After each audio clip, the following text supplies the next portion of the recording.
kita bila tertekan itu memang butuh bicara. Kalau kita sedih, takut, dia pasti butuh bicara. Kenapa? Perempuan itu, Bu, kalau dia udah ngomong, baru dipikirin tuh omongannya. Ah, itu perempuan rata-rata. Laki-laki, ya, bila tertekan tidak mau bicara. Ini harus hati-hati ya, Bu. Kalau suami ibu sampai di rumah, kemudian ibu lihat, ya, dia kayaknya sedih banget mukanya, ya, karena 10 menit tadi. Setelah 10 menit masih sedih, kan ibu tanya kan, Abi sedih ya? Iya.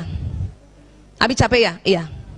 Bu, kalau ibu sudah tanya suami yang mukanya tadi sedih setelah 10 menit ya, 10 menit pertama kan itu lazim, setelah 10 menit masih sedih banget, dan ibu tanya, dan dia bilang iya, tolong ibu tidak tanya-tanya lagi. Saya dulu salah. Waktu suami saya datang, saya lihat mukanya kan, ayah capek ya? Iya. Kenapa sih ya? Mau ya cerita sama aku kan istrimu, ibu dari 5 anak-anakmu. Apa kata suami? Diam. Itu sakit hati banget. Ya, laki-laki tidak mau diajak bicara, Bu. Kenapa? Ada otak laki-laki yang Allah kasih, tidak ada sama perempuan. Apa? Pada saat dia ada masalah, dia harus diam untuk mencari solusi sendiri. Makanya jarang laki-laki kalau ada masalah pergi konseling. Jarang. Kalau perempuan ada masalah pergi konseling, Bu. Kenapa? Supaya ada yang dengerin. Suami gue nggak dengerin, ya udah gue ke dokter Aisyah aja deh. Dengerin. Dan konsultan perempuan harus yang terlatih. Kalau enggak, dia juga pengen ngomong, Bu.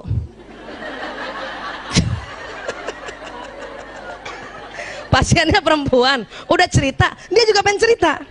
Makanya konsultan perempuan itu, psikolog perempuan atau dokter konselor perempuan ya, itu harus terlatih untuk dengar. Sudah selesai semua, tinggal memetakan. Ya, laki-laki enggak. Dan ingat, laki-laki mau cerita sama istrinya kalau masalahnya ini sudah ada alternatif solusi. Jadi ibu tenang aja, nanti dia cerita kok. Termasuk anak kita kalau datang. Ya, sayang, kok kayaknya marah ya? Iya bun, mau ya cerita sama bunda. Bunda kan ibumu yang melahirkanmu. Sebetulnya anak laki mau bilang diam, tapi takut durhaka. Enggak kayak bapaknya, langsung diam. Paham ya Bu? Ya, biarin. Jadi gimana Bu Aisyah? Bilang sama suami, ayah capek banget ya? Iya. Ini minum, ini makanan. Ya, kalau mau ngobrol panggil aku ya. Nah gitu. Gitu, udah kita jauh-jauh dikit. Biasanya sambil nonton TV tuh. Mukanya gitu. Ya. Anak juga begitu, anak laki-laki. Ya, kakak capek ya? Iya bun. Ya udah ini makan, ini minum. Kalau mau cerita kapan-kapan panggil bunda ya.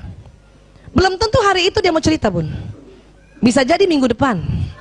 Ya, kenapa? Laki-laki mau cerita sama perempuan, masalahnya dia cerita, tapi dia sudah ada alternatif solusi. Supaya apa? Laki-laki ingin dianggap sebagai pahlawan. Bun, ada PHK di kantor aku. Oh ya gitu ya. Terus apa kebijakan ayah? Ah, tanya gitu. Ya. Ya, aku sih sebenarnya susah banget ya ambil keputusannya, saya mutasi aja. Oh gitu. Insya Allah kebijakannya Abi ya itu manfaat cia gitu dong. Ya, nah itu. Jangan kita suami cerita, bun, ya di kantor ada pemecatan PHK. Terus kita diam aja. Oh, itu nggak suka laki-laki. Walaupun kalau kita ngomong dia begitu. Tetapi kalau dia yang lagi cerita, kita harus tanggapi dengan berapi-api dan lihatlah dia sebagai seorang pahlawan. Bisa Bu? Coba latihan di kacanya berbinar-binar ya. Oh, terus gimana Abi? Ah, Masya Allah, Abi keren banget. Itu latihan Bu. Kenapa? Karena laki-laki ingin selalu dikagumi. Ya, ingin selalu dikagumi. Oke? Nih tadi saya bilang kan, perempuan kalau curhat hanya ingin disimak. Ingat, laki-laki ya kalau mendengar curhat selalu menawarkan solusi. Ibu, pada saat ibu curhat dan suami ngasih solusi, karena ibu yang sudah belajar duluan, langsung bilang, ya Allah, dia mencintaiku sehingga curhatku dia kasih solusi. Walaupun ibu gemes banget kan, bukan mau solusi, ibu cuma mau kamu dengar aja gitu. Ayah, aku capek banget setiap hari nganter anak-anak sekolah naik motor. Kata suami apa biasanya? Ya udah naik ojek aja kan gitu kan? Itu solusi bukan? Tapi karena istri bukan mau solusi, waktu disuruh kasih solusi ojek marah. ojek sekarang nggak bisa dipercaya, Abi. Ya udah kalau gitu panggil supir, apalagi supir. Wah. Terus kata suami apa? Lo katanya capek. Ya. Sebetulnya perempuan hanya ingin didengar, dan kalimat yang paling senangi perempuan apa? Umi kasihannya capek banget. Ciela, ya Allah. Bu, saat itu juga nggak jadi capek. Betul. Suami saya udah paham tuh. Kalau saya ngeluh apa-apa, kasihan kamu capek, istirahat aja. Ciela. Padahal maksud dia udah diam, nggak usah ngomong. Tapi kalimatnya sudah belajar dia. Kalau dulu astagfirullahaladzim, ngasih solusi berantem. Suatu ketika saya makan bakmi ayam sama suami, itu saya bilang, ya Allah kalau bakmi ayam gini kurang nendang ya. Dia kasih solusi, ya udah yuk kita makan nasi goreng lagi. Ya. Itu solusi. Paham? Dan suami saya juga sudah pintar sekarang, Masya Allah. Kalau saya curhat, setelah dia dengar curhat, apa dia bilang sama saya? Ibu, mau pakai solusi apa enggak? Itu kayak nanya mau pakai bawang goreng apa enggak. Kenapa? Kata suami saya, daripada gue berantem muter-muter debat kusir gara-gara ini. Paham ya? Nah itu tadi. Jadi gimana? Kalau gitu dari awal ibu bilang sama suami, Abi, ayah, ya, Mas, aku mau cerita aja ya. Oke, dia akan dengar. Kenapa? Karena laki-laki merasa kalau perempuan sedang ngobrol, dia harus carikan solusi. Itu dia capek juga, Bu. Tapi kalau dari awal kita bilang, dengar saja ya, aku cuma mau cerita, dia udah tenang. Oh, bukan solusi. Ya, dia selalu dengar, suami selalu ingin dianggap sebagai pahlawan. Itu harus diingat. Ya. Kenapa suami ingin dianggap pahlawan? Ini Bu, ini otak dibelah ya. Ada yang merah-merah ini. Coba pegang dulu dahinya Bu. Nah, di dalam situ Bu, ini kayak ibu pegang dahi itu yang ini nih, ini ya, depan sini ya. Nah, agak ke dalamnya itu ada segitiga. Ini saya kasih warna merah, aslinya bukan warna merah ya. Namanya hipotalamus. Hipotalamus. Apa Bu? Hipotalamus. Ternyata Allah ciptakan hipotalamus laki-laki 2,5 kali lebih lebar dari perempuan. Ini. Ya. Jadi lebih besar siapa Bu? Laki-laki. Berapa besarnya Bu? 2,5 kali. Ini supaya kita hafal terus ya, diulang-ulang ya. Apa fungsi hipotalamus? Sebetulnya banyak ya. Tetapi untuk laki-laki ya dan perempuan ini, hipotalamus ini pertama pusat menjaga keamanan Bu. Berarti laki-laki lebih jago jaga keamanan bukan? Iya. Itu makanya dia juga selalu ingin dilihat sebagai pahlawan. Ini harus kita ciptakan Bu.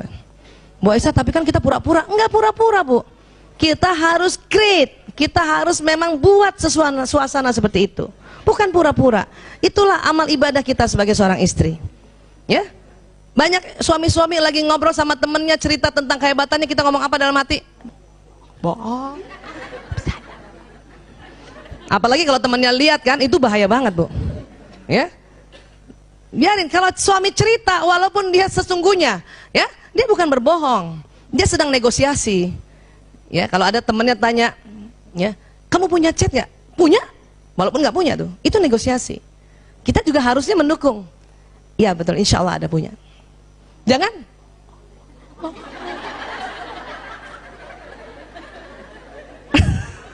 Itu kalau suami tahu itu marahnya minta ampun Bu. Ya Allah, karena kita menjatuhkan, nggak mau dia. Itu yang bikin setiap hari akhirnya apa? Dia dendam sama kita. Sehingga dia mencari perempuan yang menganggap dia seorang pahlawan. Wah Allah, ya, paham ya Bu? Ini pusat. Kemudian apa lagi? Ini, kalau perempuan ini yang tebal nih, yang di tengah putih, namanya corpus callosum. Apa Bu? Corpus callosum. Lagi sekali lagi, corpus callosum. Yang mana sih Bu Aisyah? Itu otak di tengah Bu, bagian tengah tuh, putih. Nah, perempuan lebih tebal. Perempuan lebih tebal. Karena lebih tebal 30%, maka perempuan bisa mengerjakan lebih dari satu pekerjaan berbeda dalam satu waktu. Ibu sering gitu kan? Masak, suapin anak, balas WA, kakinya ngepel sambil balas WA. Balas WA, pantatnya tutup lemari gitu. Ya. Ya Bu. Siapa ibu pernah kalau punya wastafel di kamar mandi, ibu sikat gigi kan? lihat jendela berembun kan? Itu sambil ngilap ya. Kadang kaki ngambil baju kotor yang jatuh.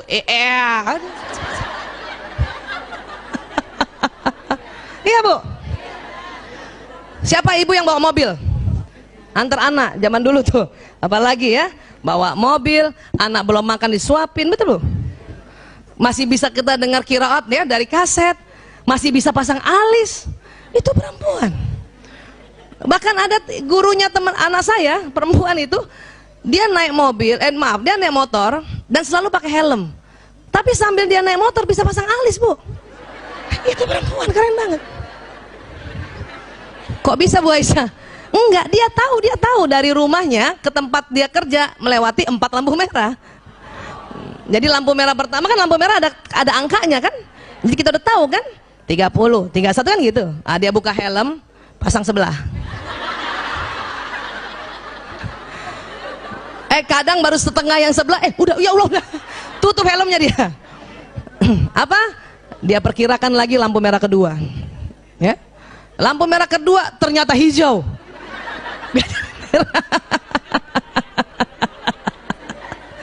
Lampu merah ketiga untung merah, dia buka betulin dikit, ya baru sebelah kan. Lampu merah keempat enggak merah, hijau.